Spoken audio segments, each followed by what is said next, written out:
All right. Very good. We are live,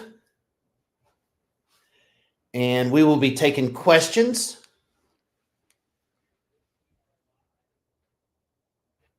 All right. Good on YouTube.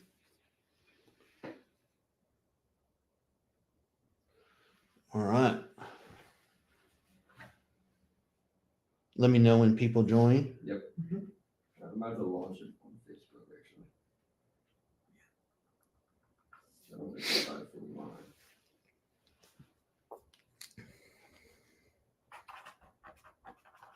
Okay. Do it on Facebook. All right. So it looks like we are live. We are about 23 minutes from the seminar.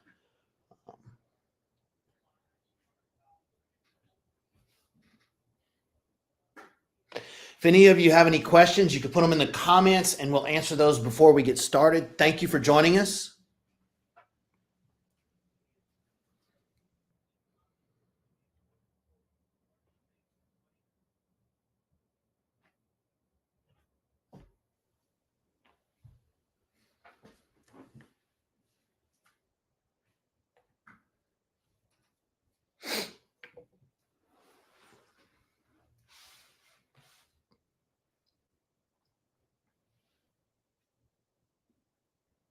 It's 7 right now.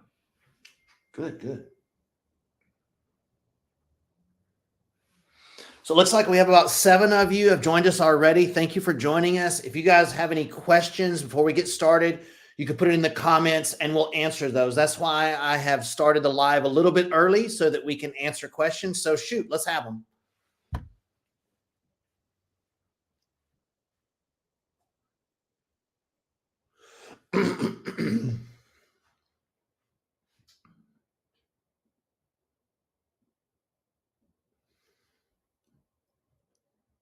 Go ahead and do a check. Make sure I can hear you. You guys give me a little comment if you can hear me and you can see me good. If the lighting's good, the sound is good, just give me a little comment that it is.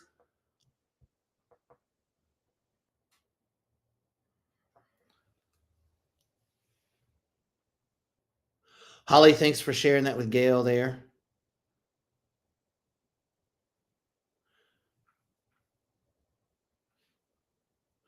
How was my day? My day was busy. All right, all good, sound good. Thank you, guys. Thanks. My son is 31. He bleeds when he's going to the bathroom. He's had colonoscopies and nothing is helping us. Okay, so thank you for the question. Thank you for the question, Holly. I appreciate that. A couple of things that come to mind initially, and of course, there's a lot more to that story I would need to know before I could really give you some accurate information. But you want to know, of course, what color it is, where it's coming from, and why it's coming from where it's coming from. That's the gist of what we would need to know. A lot of times, a little bit of blood looks like a lot in that situation, and it seems a lot more than what we actually have. I can't say in your exact situation, just from that exactly what's going on. I can tell you this about the colonoscopies, and we're going to talk about that in the workshop today. Most problems with the digestive system today do not show up on scopes and scans and probes and all of the traditional medical testing that they do. It just doesn't show it. And so we have to dig deeper, which we're going to get into all of those deeper evaluations. And especially in part 2, tonight is part 1, where we're going to go over generalities about the digestive system. And then in part 2, we'll get a little bit more accurate about ulcerative colitis, Crohn's, UC, IBS, and all those other names.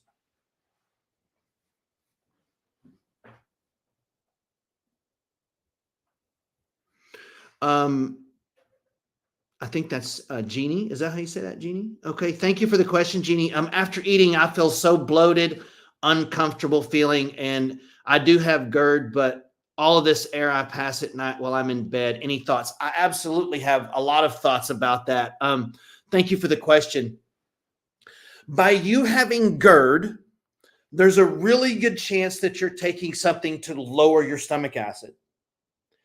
And that creates a secondary problem called SIBO, which is small intestine bacterial overgrowth, because the food coming out of your digestive system is not acidic enough because of the proton pump inhibitors.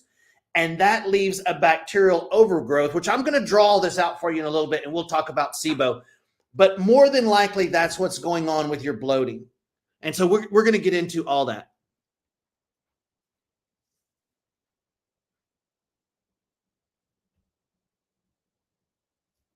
All right, Jeannie. So yeah, that's more than likely this is a SIBO case, but I don't want to simplify that because there's a whole series of things that we would have to go through to really evaluate how to resolve all of those issues permanently.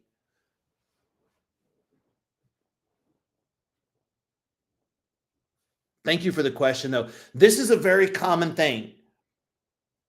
GERD followed by SIBO, which will be followed by problems down the line. So we're going to get into all of that whole system and how the whole thing works in just a little bit. But yeah, just remember when we start talking about SIBO, that's what that means.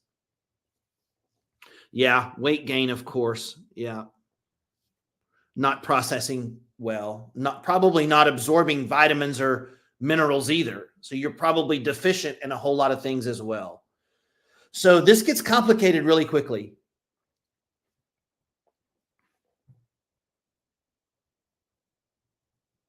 Thank you guys so much for joining.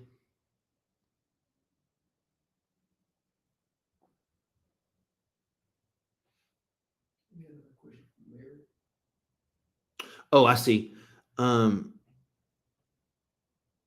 Issues from surgery, radiation, chemo, from cancer, fecal incontinence, IBSD. Okay.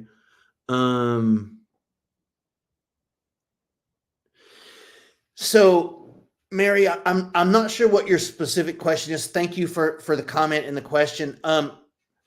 When you have an issue as complicated as post-chemo cancer radiation treatment, you have a lot of damaged tissue, you have a lot of burned tissue, you have a lot of burned nerve endings. It becomes really complicated. And so in a case like that, the question becomes, how healthy can we bring all of those tissues back that were damaged from those processes? I have a program that I'm about to launch called I Beat Cancer Now What, where we really launch into all of those factors. Because the thing is, after something like chemo, radiation, and other cancer treatments, you know, they shake your hand and say, congratulations, your cancer's gone, have a good life. And the problem is they leave the body severely damaged and destroyed. And we have to go in and try to rebuild all of those cellular processes as good as possible. So look out for that program coming up. It's called I Beat Cancer Now What, because you're not alone. You beat the cancer, but then they leave the body damaged and destroyed, and they don't ever offer you any solutions to rebuild that. And that part is where our program is very, very effective at doing just that. So, so thank you for the question, and we'll get deeper into that.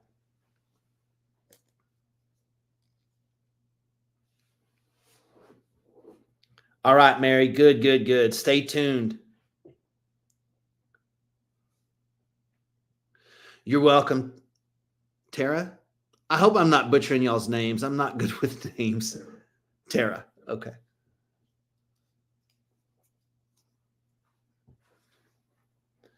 And I see Tara shared this with someone, so thank you for that too. All right. Finally, somebody says what all of us cancer survivors have never heard from a doctor. Yes. And so thank you for saying that. It is true. Part of the functional wellness program that I practice is we try to figure out where the holes are in the traditional medical system, and we try to use drug-free solutions to fill those holes and to fill that up. You gonna go turn that off, Parker? All right, good. It's just right out in the hallway right here. Probably just click it off completely. Sorry, guys, the air conditioner kicked on. It was kind of loud.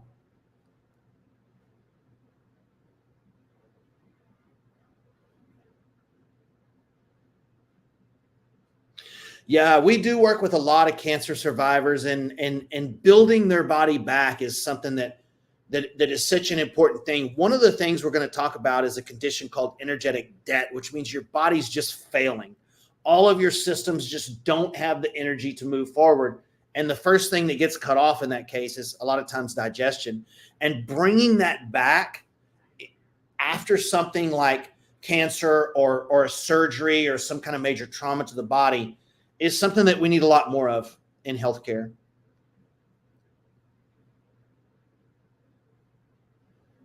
All right. How many we got in there, guys?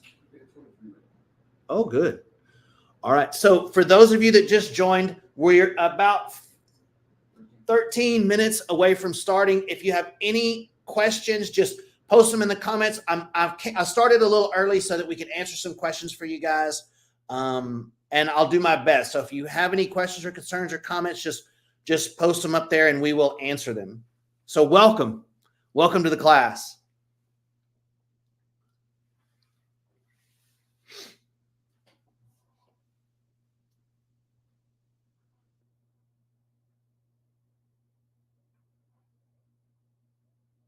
For those of you that just joined, we had a question earlier about bloating.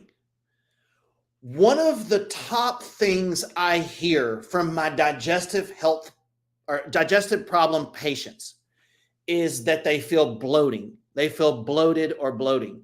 And we're going to show you why the majority of that bloating happens. And most of it is actually in the small intestine, not in the stomach. If you have air in your stomach, you burp. Okay. And so the bloating that most people feel is in the small intestine, and it's something called SIBO, S-I-B-O, which we're going to get into. We'll get into the details about how that happens and what goes on and all that a little bit later. Will this be recorded, and can we watch it again another time? It will be recorded, and it'll be on our It'll stay on our Facebook page. So great. All right.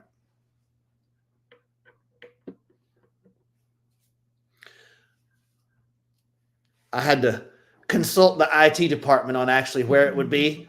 But yeah, it'll be recorded and it will be on here. Now, you guys don't forget, we have part 2.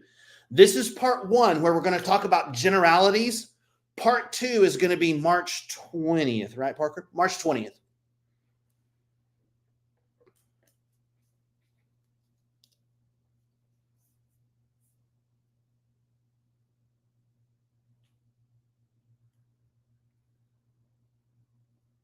Okay, what about burping excessively and all testing shows no issues? Yeah, hey, Leslie, thank you for the question. I mentioned this earlier, maybe before you logged on, but most current issues don't show up on your traditional medical tests. They're looking for very large issues, cancers and ulcers, but most people suffer from things that don't show up on your modern medical scopes and scans and probes and all of that. And so we actually have something called gastric mapping, which is a new lab that we have, and we're going to get into all that, but it will show problems like what you're suffering with that are undetectable by your traditional medical tests. Hey, Nancy, thank you for the question. I had my gallbladder removed 32 years ago, still having problems with diarrhea. Yes. So over 85% of our patients no longer have their gallbladder. Is that an accident or a coincidence that they need to come into my office for treatment? It's not. They will pull a gallbladder out in a second these days. Whether it helps or not, they'll pull it. And your gallbladder's job is to break down fats. So if they remove your gallbladder and you're not breaking down fats, then you will end up with the loose stool problems. I would recommend you start something called bile salts. Now, I'm giving you advice over the internet and I haven't checked your case, but typically bile salts is a really good thing because it helps replace what the gallbladder doesn't do. But it's important that we really look at all of those other reasons why you may have that as well. So there's more to the story than just that. But yes, bile salts are a great thing for that. Thanks, Dr. Kevin, for these classes. You are very welcome. Thanks for joining me. When will the new program for the cancer survivors be available? Very soon. We're hoping to get that finalized and launched. Just stay tuned on our website. Stay in touch with us with our Facebook page. You will be getting notifications on that. Recordings are great to hear so that family can watch. Yes, and I appreciate you sharing it with them. Appendix 2. Yeah, they'll pull an appendix quick too, Holly. You're right. Tara, thanks for the share there. You're welcome, Mary.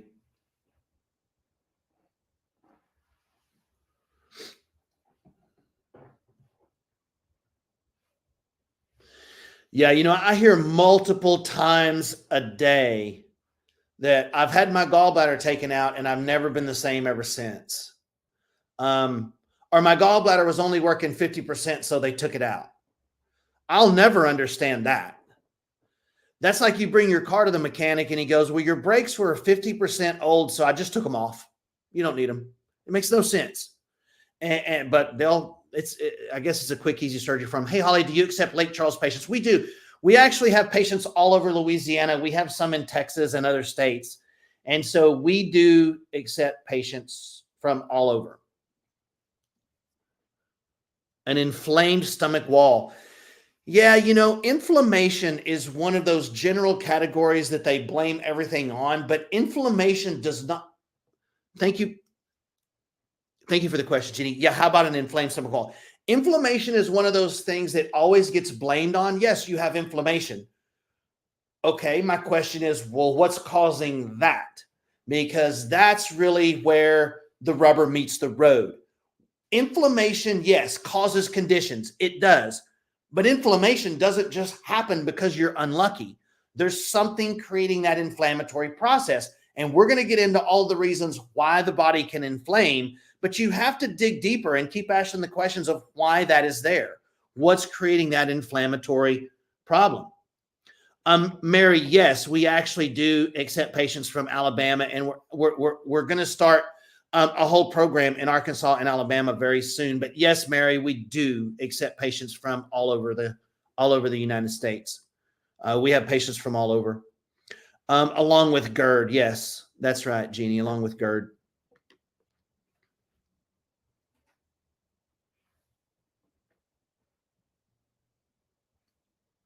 For those of you just joining, I'm answering questions in the comments.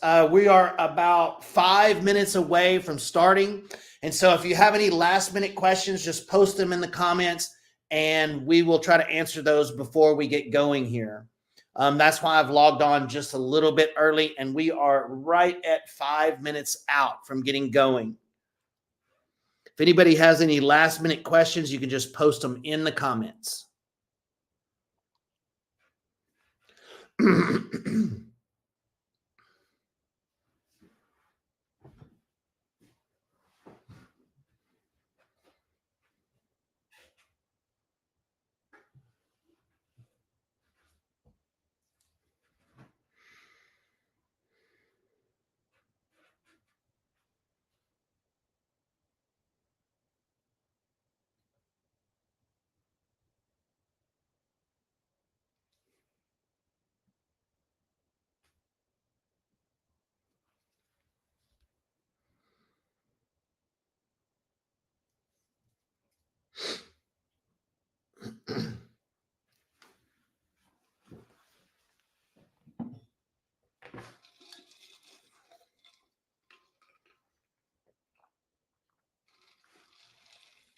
Do we accept Medicare and Medicaid? So insurance does not cover natural-based healthcare. Typically, insurance covers drugs to cover up symptoms and surgery to remove symptomatic tissue.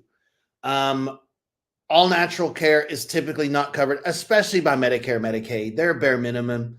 And so, no, we do not accept those for these type of problems. Now, If someone has blood work from there, or they have something from their other doctor from there, we can use that. But as a general rule, no, insurance doesn't cover natural health care. What causes SIBO? Hey, Cheryl, thank you for joining us. Great question. I talked a little bit about SIBO earlier, probably before you signed on. We have a whole section on the cause of SIBO in the class, but the short answer is lack of stomach acid is going to cause SIBO. And I'm going to draw that out in a little bit and show you, but thank you for the question. And that is the short answer of that, is not enough stomach acid. And so I know that for the last 40 years, we've been told the opposite is happening, but the research is in, and it now proves that that's actually more likely that you don't have enough stomach acid.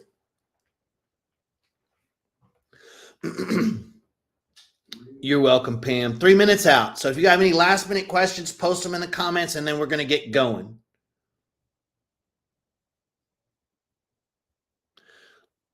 Tina, love your question and answer evenings. Definitely very helpful about health issues. Appreciate you. Thank you, Tina. I appreciate y'all as well. You are very, very welcome.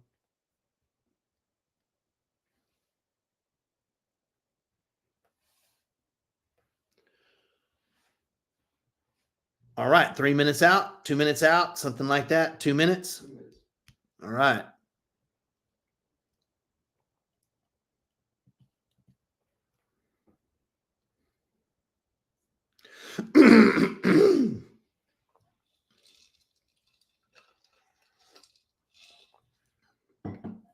Now, you guys don't forget, we are having a part 2 where, Amanda, yes, we will touch on Crohn's disease, but part 2 is where we're going to really get into the specific conditions.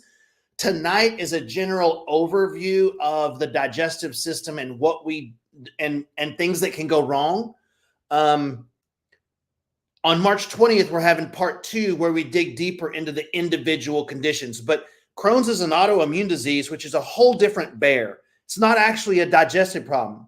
It's an immune system problem. The immune system is attacking the colon. So that's like blaming the victim of a crime. It's not the victim's fault. The colon is being beat up by the immune system. So in order to solve that problem, we have to look to the immune system to see where the problem is coming from. And so, yes, we have a whole protocol for Crohn's patients, and we actually do very, very well with it. Now, remember, 50% of the time, if you have one autoimmune disease, you have another one that you don't know about. So you have to look at the immune system and an autoimmune profile to see where the body is breaking down. So super important that we look at that. You're welcome, Amanda. You're welcome. So March 20th will be part 2. All right, guys, are we ready? We're ready? All right, let's get started. So welcome to a new paradigm of digestive rehabilitation. And I really want you guys to think of our digestive protocols and our program as that, as digestive rehabilitation, because people don't really think of it that way. An example is I had my meniscus repaired in June, and I'm going through rehabilitation to repair my knee. And that makes perfect sense to people, right? Like your knee was damaged and it wasn't working correctly. So now you're rehabbing it to make it work better. And for some reason, when it comes to digestive health, people don't really think of it that way, but that's exactly what we set out to do. Take unhealthy, dysfunctional tissue, do things to it to make it work better so that at the end of it, we have a healthy, functioning digestive system. So digestive rehabilitation is what we're here to talk about. And thank you guys for joining me. My name is Dr. Kevin Linderman. I have now been on a 25-year quest. It doesn't seem like it's been that long. I don't even feel like I should be 25, but that's what the numbers keep telling me. But I've now been on a 25-year quest to solve chronic conditions without drugs or surgery. I've been fortunate enough to be rated in the top 10% of wellness practitioners in the country by DSE Enterprises. And I have a wall full of plaques and degrees and certifications. And my purpose, the reason that I do these is my purpose is to help as many people as possible live a healthier life without drugs and surgery. And before we get started tonight, I wanted for you all to give yourselves just a little round of applause and a pat on the back for doing this. You know, I don't know exactly how you heard about this webinar, but I can tell you there was probably 50,000 other people that heard about it that chose to do nothing, that chose to continue with their health problems and not do anything outside of the box to try to help themselves. You are the elite group of people who decided to take action and spend an hour out of your life to try to improve your situation using non-drug, non-surgical means. And I want y'all to know that that's very special to me. I don't take that lightly at all. It's a very special thing. So thank you, and you should be proud of yourselves. Now, our program that we practice here is called Beyond Functional Medicine. And it was developed by a doctor named Dr. Rob DiMartino out of Las Vegas, Nevada. And what we mean when we say beyond functional wellness or beyond functional medicine, it means beyond giving you tons of supplements and changing your diet, telling you to exercise. So when you tell patients that you do wellness, that's what they think you're supposed to do. Oh, he's going to give me 50 different supplements and change my diet. So the breaking news is, you can't supplement your way to fixing your digestive system. Now, that's not what the supplement people want you to think, but it's the truth. If this is way too complicated of an issue to pop a couple of probiotics and make yourself better, that's maybe 10% of these cases. And so one of the funniest things that I find on these comments that I get on my videos is, oh, just solve leaky gut, it'll fix everything. Oh, just go gluten-free, go vegan, go carnivore. If it was really that simple, this would be an easy fix. And so my comment back is always, okay, but what about when that doesn't work? Then what do you do? And so our program goes beyond changing your diet and giving you 50 different supplements to take. It's backed up by years of research, but it's the opposite philosophy of most of traditional medicine. And the bone that I have to pick with traditional medicine, and listen, please don't get me wrong. I have a traditional medical doctor. I refer people to medical doctors. They refer back to me. But the big difference in philosophy that I have to traditional doctors have is the entire healthcare system in America revolves around diagnosing you. Right? And if you'll forever change the term diagnosis in your head to label, so every time you hear diagnosis, you think that's a label, it starts to kind of change things and become a little bit meaningless. For example, let's just say that my sinuses have been painful and inflamed for, 3 months. And I've tried everything and nothing works. They're still painful and inflamed. So I wait 2 months to get into a specialist. I spend $2,000 and I go in there and he does all of his tests and goes, well, you have sinusitis. But if you look itis up in the medical dictionary, it means painful and inflamed. So literally you're going, doc, my sinuses are painful and inflamed. And in Latin, he goes, your sinuses are painful and inflamed. And people goes, he figured it out this whole time. It was sinusitis. It doesn't address why, where it's coming from, what's causing it. It just slapped a label on it and went to the next patient. And that's my big problem here. Gastritis. Gastro is stomach. Itis is painful and inflamed. Colitis. That means your colon is painful and inflamed. Now, ulcerative colitis means you got some ulcers thrown in there as well. Doesn't address why these things are happening. You guys deserve better than these labels that just halfway explain these underlying issues that need to be discovered. So that's really the big difference here. We must begin to turn to a more common sense system of healthcare in America and accept wellness as part of our healthcare system. Not all of it, but as part of it. We don't even have a seat at the table right now. And that's what's so unfortunate, because patients deserve better. America now consumes 60% of all the pharmaceutical drugs on the planet, and we are only 4% of the world's population. We have more hospitals and doctors than any other country in the world, and we spend more on healthcare than the rest of the world combined, yet we rank 45th in life expectancy. We're behind China. We're behind Cambodia, Czech Republic, Slovenia, Cuba. Cuba beats us. And so this picture right here is a guy that's in Cambodia. He's probably a 3-day walk to any kind of doctor's office at all. I can look out this window behind me and see 2 hospitals, a 4-story building full of doctors and surgeons, and 3 walk-in clinics out that one window, and this guy outlives you. So if the answer to achieving great health was more drugs, more doctors, more hospitals, and more money, wouldn't we be the healthiest nation on? We would all live to be 150, right? That's not what's happening. We're more sick than we've ever been. We're more unhealthy with more chronic disease than we've ever been. And this generation might be the first generation that doesn't outlive their parents. And so again, you guys deserve better. Now, please don't misunderstand. I'm not blaming anyone for taking medication to try to make themselves feel better.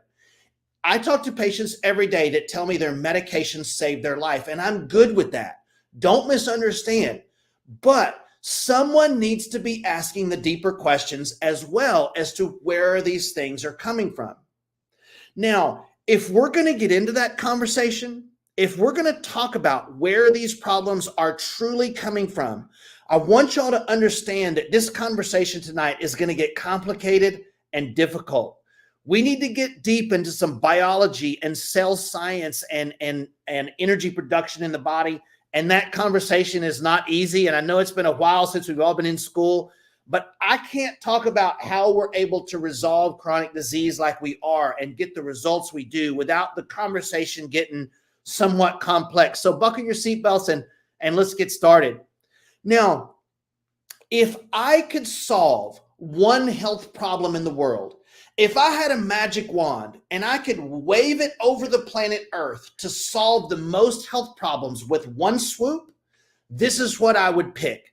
Not cancer, not heart disease, none of these conditions. I would pick a problem called energetic debt. So what does that mean? Well, the energy molecule in your body is called ATP. ATP is to your body what gasoline is to your car. It's what fuels you. It fuels every heartbeat, every thought, every muscle contraction, every hormone, every action that takes place in your body burns ATP energy to do that function. So ATP is to your body what dollars are to your bank account. In your bank account, it runs on dollars, and your health runs on ATP. Now, just like in your bank account, you have to deposit more money than you're spending. And as long as you do that, your bank account's healthy. Your body is the very same way. You have to make more ATP energy than you're spending. And as long as your body is able to do that, it can heal and repair and digest and function and make hormones and sleep and all of that. The problem is many patients that we check have lost their ability to maintain their energy balance. They are actually spending more energy than they're making. They are in a state called energetic debt. And here's what will happen. Just like in your bank account, if things are a little tight and it's time to pay bills, what are you going to do? You're going to prioritize, right? So you're going to pay the rent. You're going to pay the electric bill because it's hot and we need air conditioning in Louisiana. But the cable bill, the cable bill can wait. If they cut your cable off, not a big deal. Starbucks, you're not getting Starbucks this month. That can wait. You might bring your lunch to work. So you're going to prioritize. Well, guess what? When your body is in a state of energetic debt, which many of you probably are, what is going to happen is your body will prioritize what systems it runs well and what systems it does not run well. Your body will do this. Heart and lungs, give that some energy. Digestion, we could go 3 weeks without any real digestion. We don't have that. Hormones, can't afford that. Libido, are you kidding? We're barely paying heart and lungs. You want us to pay for libido? That ain't happening. Does this sound familiar to any of you? This is a state called energetic debt. and many of you are probably there.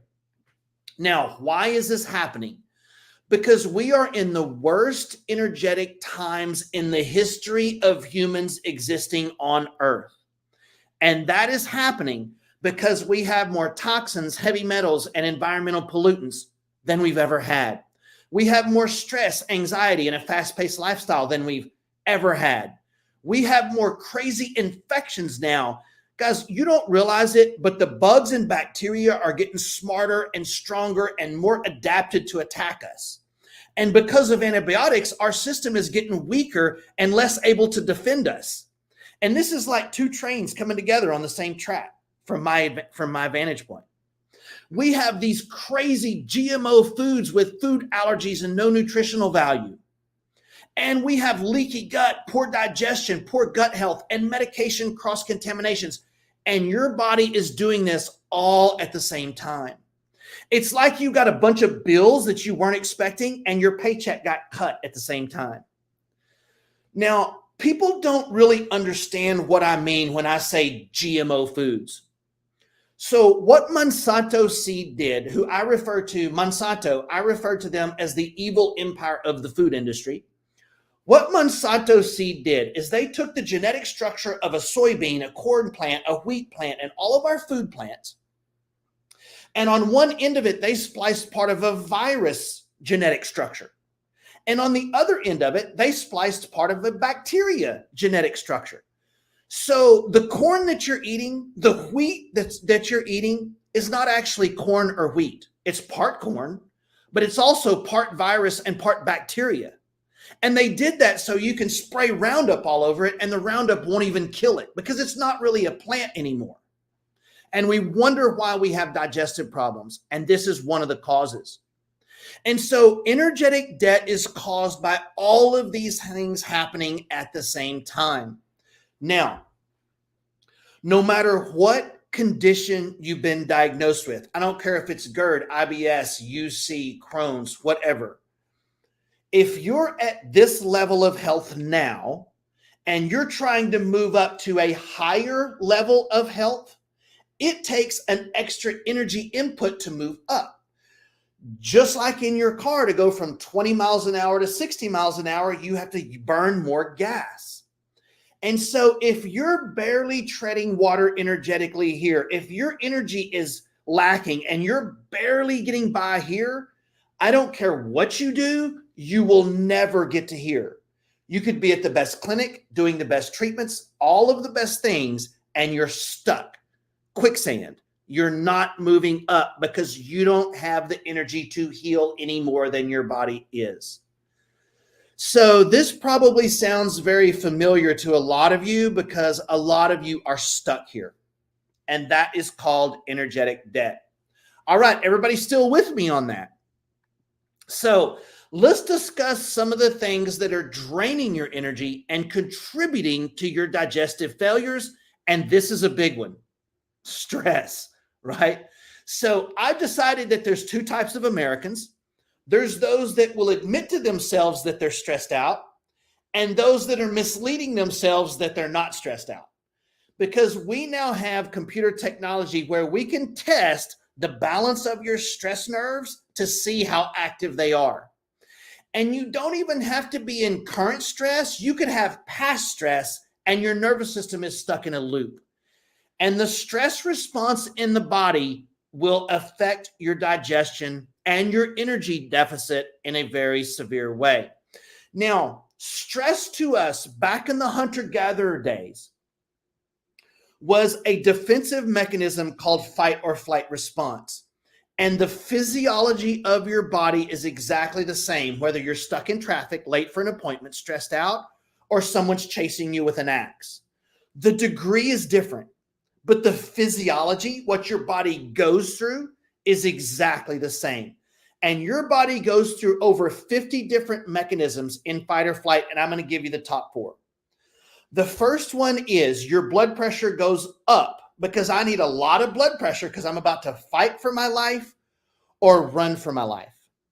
The second thing that happens is your body is going to divert your blood flow from your non-essential organs, which is your digestive system and your reproductive system. And it's going to shut those organs down, and it's going to move that blood into my arms and legs so I can fight faster or run faster. The third thing that happens is your sleep hormones get all screwed up. You're not going to be running from a lion and then fall asleep. Doesn't work that way.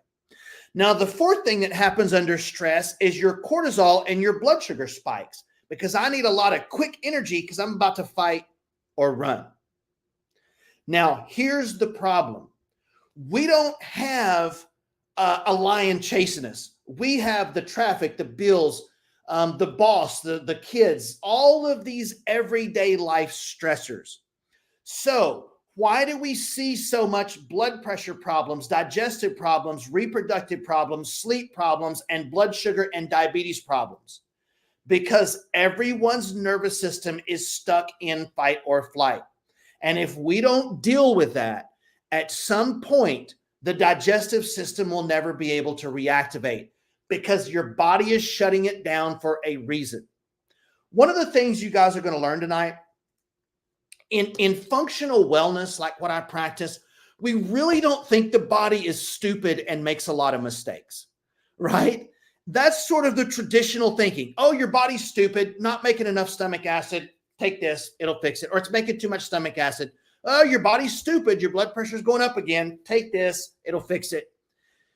Your body is doing the best it can with a real crappy hand that it's been dealt. Your body is smart. It's just been dealt a real crappy hand, and we have to fix that. All right? So that is the stress, fight, or flight response. You cannot be under stress and have a proper digestive system. Those two do not go together. Now, I can't change life stresses. I can't make the traffic any better. In fact, it's getting worse. I can't have us all move to the islands and with no bills, right? Stress is going to happen. But what I can change is the way your nervous system adapts and overcomes life stresses. So you don't get all of those changes that we talked about. It's just that stress is at arm's length and it's not in here. Very, very important. How do we test this? We test this with something called heart rate variability, which measures the balance of something called your autonomic nervous system. Your autonomic nervous system has two pathways. You're either in calm, relaxed, sleeping, digesting, making hormones, feeling good, everything happy, healthy side. That's called parasympathetic. Or you're in everything's shut down. We're in emergency mode, fight or flight. I'm not sleeping. My digestion sucks. My hormones are off and I'm in emergency mode. So we want you over here and not over here. The problem is everybody's in the stress, fight, or flight mode. All right. The second thing that we have to deal with if we're going to solve complicated chronic disease is environmental chemicals. Guys, there are over 200 million pounds of chemicals dumped in our drinking water every year. There's 1.4 billion pounds of chemicals dumped in our air and 2.8 billion with a B pounds of chemicals dumped on our ground every single year. So I'm going to go through some of these with you, and I'm going to run through these kind of quick. And I know I'm not supposed to put so many words on one slide, but let me just show you real quick. The first one is phthalates. Now, phthalates are in plastics. So let's do an experiment. All of us watching this webinar, over the next 2 weeks, we're not going to eat anything that's ever touched plastic. What are we going to eat, right? Like we would all starve. So phthalates are chemicals that are in plastics, soaps, shampoos, makeups, and they're proven to cause thyroid and hormone disruptions, obesity, sleep apnea, diabetes, depression, anxiety, IBS, leaky gut syndrome, brain fog, and several other things. Now, the other one is BPA or bisphenol A, also in plastics. This is proven to cause thyroid and hormone disruptions, breast and prostate cancer. BPA is a xenoestrogen, so it mimics estrogen in the human body, and it is actually causing early onset puberty. So here's what I'm telling you. The average age of puberty when I was young was about 13, and it's now gone down to 9. There's so much BPA in our teenage girls' bodies that it's changing the rate they go into puberty. I have a girl under my care right now who just turned 7, who's growing breast buds and going into precocious puberty. We haven't stopped, and I think she's about ready to be done, but it was bad when we started. And this is the chemical why. Now, if it's doing that to the girls, guess what? The boys are getting it too. Yikes. So we got to watch this stuff.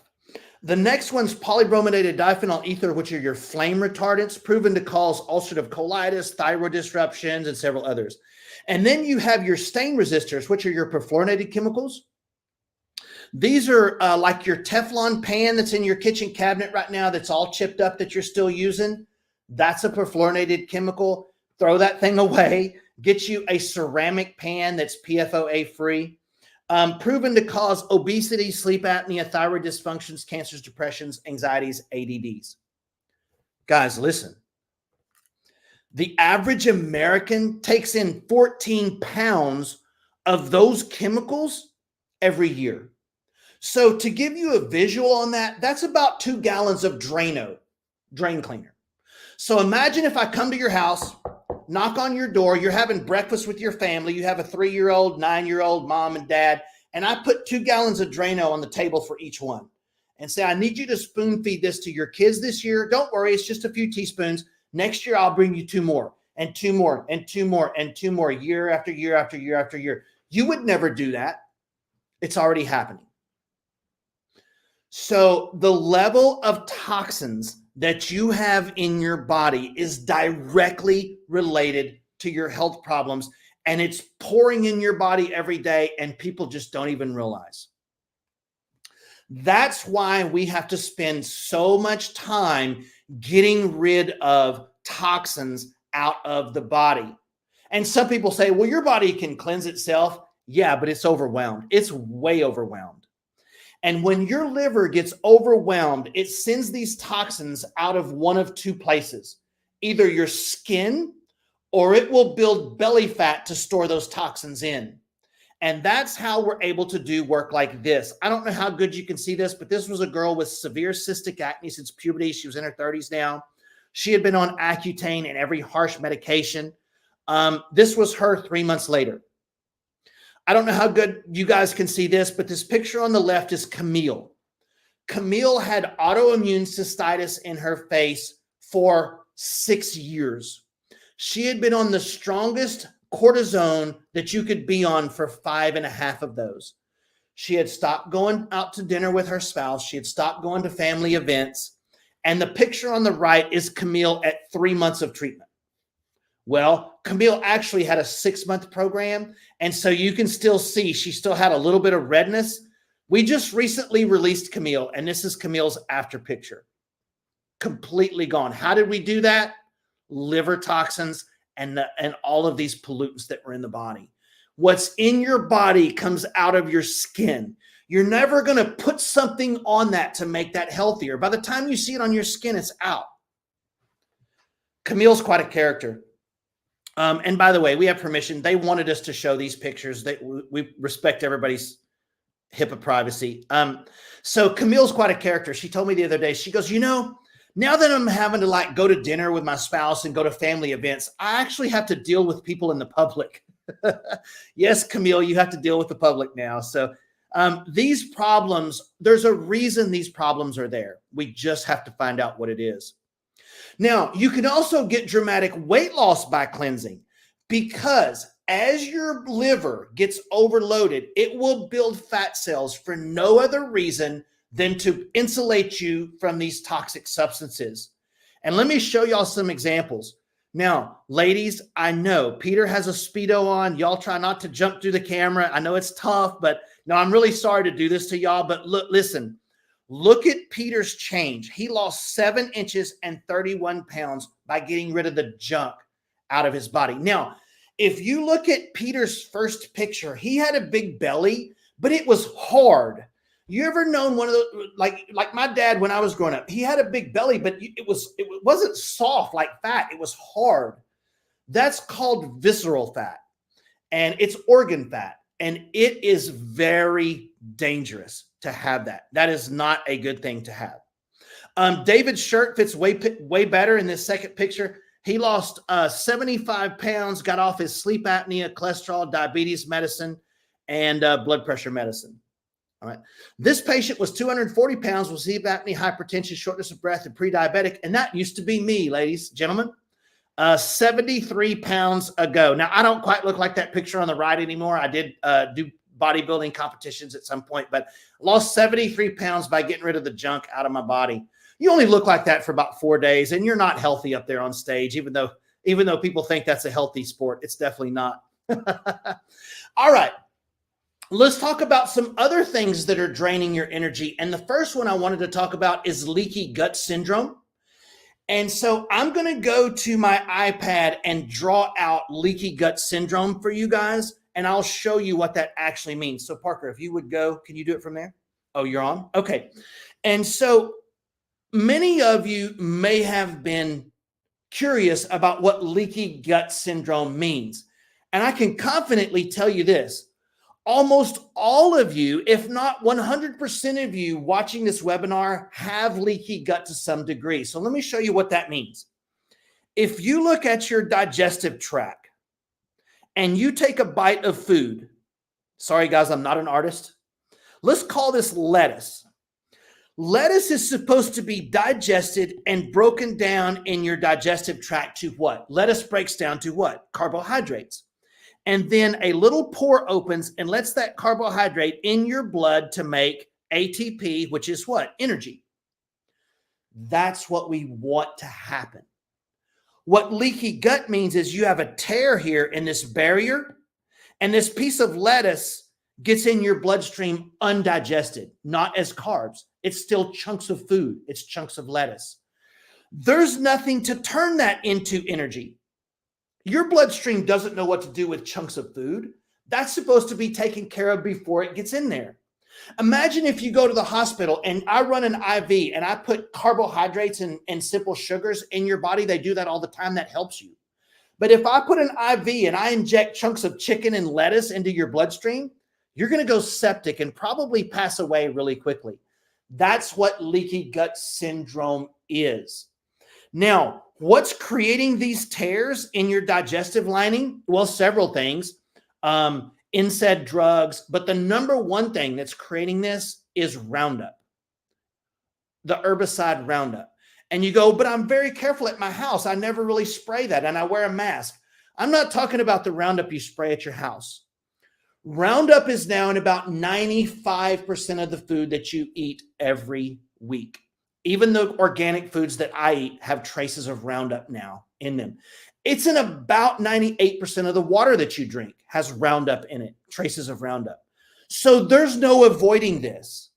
And so what ends up happening is your immune system has to go attack this piece of food to try to dispose of it.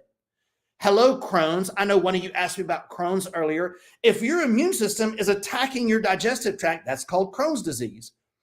One of the reasons is leaky gut. It's not every reason, but it is one of the reasons. All right. Now, if we go back to the slides, the next thing that I had on this slide is something called stealth infections. And we're going to bounce back and forth. So stealth infections, guys, you don't realize how many bacteria and viruses and parasites and protozoas and amoebas and all this stuff you're carrying around in your body. The general public has no idea. They're loaded down with these hidden infections. We call them stealth because you don't know that they're there, but they're festering in your body. You don't have a fever. You don't know that you have an infection, but you could be loaded down with these things. We find these every day, parasites and protozoas and amoebas. I found a rare amoeba last week in someone that had had IBS for 7 years and had no idea. When we get rid of that amoeba, that's going to be one of the main things that will help them. Okay, so the number one place we find stealth infections is in your teeth. Don't sleep on the fact that if you have root canals, caps, and crowns, and old bad teeth that you haven't taken care of, that could be contributing to your digestive failure. If you look at a root canal, if you look at a tooth, well, let's try that one more time. Two left from the eraser. Oh, all right. I got it. Not the tech guy. All right. If you look at a tooth, I'm not an artist either, obviously. And I do a root canal and I come in here and I drill down into this tooth and I cap it, which seals it off. Well, I've more than likely killed tissue in this root from a drill. And then I just cap that off and seal it up. Well, that's going to rot. And that can drip infection out in the body sometimes for years. These are called stealth infections, and they are a huge contributor to chronic disease, even really bad things like cancers. There's more and more research on parasitic stuff and cancer connections. Now, the next thing on that list, if you'll go back to the slides, the next thing on the list we have here are food intolerances. So guys, listen, there are all kinds of hidden food intolerances that could be taking place in your body. And it's really hard to tell what it is. We all know somebody that can't eat dairy or can't eat peanuts. But I now have a lab where I can test you for over 200 different food items to see if you have food intolerances. That's different than the skin prick allergy tests. That's a totally different system in the body. I had a lady the other day that was done with our program. She was a fibromyalgia patient and she was doing great. But once or twice a month, she would just have these huge flare-ups and we could not figure out what it was. So we tested her food. It was broccoli. It doesn't have to be an unhealthy food. Your body may see that particular food item as a problem. And here's what makes it so hard to detect. It can take 4 days for the reaction to happen. So there's nobody on earth that's going to feel like crap on Thursday and go, did I eat broccoli on Monday? Is that what's causing my problem? It's not going to happen. So we have to test these things out and be able to see. And then the big one, and here's where we get into a really common thing, and we were talking about this before we started, low stomach acid. Now, we have been taught over the last 40 years that everybody's stomach acid is just pumping out like crazy, and everybody has this high stomach acid, and you need pump inhibitors to shut down that stomach acid. Well, let's think about this logically for a second. Over 90% of the patients that we test have overactive stress, right? Their stress glands are active. So how can stress cause reflux? Because your stomach shuts down during the stress response. Remember, your blood moves from your stomach and digestion shuts off. You're not running from a lion and digesting your sandwich at the same time. Digestion goes away during stress. And since everybody's stressed, it has now been proven in all the studies and literature that most people have low stomach acid, not overactive stomach acid. Okay, well, doc, then why does the medication work? Because there's a second medicine in there that allows the stomach to empty. So what ends up happening is this. You don't have adequate stomach acid, so your food rots. And that bubbling up in your esophagus is your undigested food creating its own organic acids. You ever thrown something in the trash can in summer and go out there the next day, throw food in there, and it's a pool of liquid? That's what happens in your stomach. That's the acid that's bubbling up in your esophagus. And so that second medicine comes along and just sends that undigested food into your small intestine, and you get something called SIBO, which we were also talking about before we get started. So let me draw this out for you. So you have your stomach, your small intestine, and your large intestine. So what SIBO and these proton pump inhibitors and this reflux medication they've got everybody on, it's the second highest selling drug on planet Earth. So your stomach acid is too low. So what ends up happening is the food that gets into your small intestine is not acidic enough. And the bacteria from your large intestine works its way in and grows and sets up shop in your small intestine. Small intestine bacterial overgrowth. And when that bacteria produces air, there's nowhere for it to go. So you get this bloating that you can see. If you've got air in your stomach, you're going to burp. If you've got air on the other end, well, that's going to come out too. And so if there's air in your small intestine, it's trapped and you can see that bloating and you just feel so bloated 30 minutes after you eat. That's because you don't have enough stomach acid, possibly from stress, possibly from all these crazy proton pump inhibitors they're handing out. But either way, you have bacteria growing in your small intestine that doesn't belong there. That's going to throw off the balance of the large intestine, and that's a problem. And so you cannot isolate a colon problem to a colon problem and a stomach problem to a stomach problem. The reason this is called a system is because all of the parts are interconnected. You have to look at the system as a whole. So much of traditional medicine is, I've got colitis in room 1. I've got GERD in room 2. You can't look at that. This is like the postal system. All the parts have to work at the same in order to be a functional system. All right? Is that enough rant for you guys? And then you have heavy metals. So many of us are loaded with heavy metals. And let me show you what happens when you have heavy metals. So if you've ever seen a picture of the colon, it is not a smooth surface, right? There's all these little fingers and all these little ridges so that you can absorb better. And if you have heavy metals like lead, mercury, cadmium, arsenic, which is loaded in all of our food, so the heavy metals are heavier, so they will settle down in the bottom of these ridges.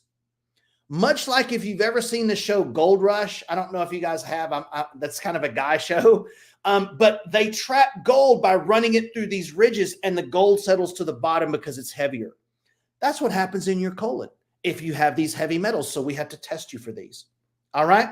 So let's get back to the slides. All right. Now, SIBO is the #1 cause of bloating. Low stomach acid is the #1 cause of SIBO. And your digestive system is called a system for a reason, right? That was the rant that I got on. Now, our gastric mapping technology is designed to look at the whole system in a way that has never been tested before because it uses DNA isolation technology. Now, I don't mean we DNA test your genetic structure. We DNA test the bacteria genetic structure that's in your gut. And we get this 12-page report that's all color-coded on what's in there and why, with enzymes and all kinds of information. Super cool study. Our 12-page report from our gastric mapping lab can show problems that don't show up on traditional scopes and scans. So guys, listen, we were talking about this. If a scope shows inflammation, patients falsely feel that that's the answer. So in other words, you come out of the colonoscopy and the doctor goes, well, I found a lot of inflammation in your colon wall and that's why you feel bad. Okay, doc, well, what if that was your car? I mean, would you go in and your mechanic go, well, your brakes aren't working, so I took them off. That's the problem. Well, of course you wouldn't. And so the doctor comes out and goes, the inflammation is the problem. And when you say, well, doc, what's causing the inflammation? Oh, that just happens sometimes, or that's your genetics. Well, neither one of those really make any sense. Problems don't just happen. And if your colon problem was caused by genetics, why didn't you get it 10 years ago? Your genetics are the same. Your genetics don't change and all of a sudden give you things. It's not how it works. You guys deserve better answers. We have to get to the underlying reasons for these digestive malfunctions without all the excuses. So, in closing, our care begins with this very important question. Why in the heck are the cells doing what they're doing, and how do we get them to do what they're supposed to do? That's what this all boils down to. It's time for a complete rethink of health and disease in this country. And we are the tip of the spear in this new rethinking way of looking at digestive issues. Now, we offer unique solutions for everything that I've gone over with you guys here tonight. And each case we treat, though, is just a little bit different. All I've tried to do tonight is give you all the possibilities. I don't know what your puzzle pieces look like, but we must tailor a solution to your problems and no one else's. Now, what we're probably going to find is you don't have one of these things. You probably have multiple things going on. And if I do 5 things and each one helps you 20%, how much better are you? You're 100%. You may have inflammation. You may have SIBO. You may have low stomach acid. You may have bacterial imbalance. You may have several of these things, but we have to leave no stone unturned at discovering what your puzzle pieces look like. And that's why this job is so hard. It's complicated. Now, the only way that I can determine your individual pathway is to evaluate you one-on-one. I can't tell you here in a webinar what your case looks like. And I know some of you in the questions were kind of asking me that. And some of it, we just have to really check these things and see. So I would like to close by offering each one of you a chance to be screened for all of these possibilities. And then after we look at your case, I can sit down with you and give you what your options are, what we found, and what's a treatment plan would look like for those problems, for those things. So if you're truly ready to begin a program on a journey to wellness, if you're willing to go through the necessary steps, if what I said here tonight makes sense to you, then I'm inviting you to click the link in the comments that will connect you to my new patient team. All they're going to do is ask you some qualifying questions to see if you qualify for my evaluation process. Because look, I only accept 5 new patients a week into my program. And the reason that I do is because, can you imagine me trying to figure this out on more? I spend hours sometimes trying to figure out all these details. We don't do 3-minute office visits here at my office.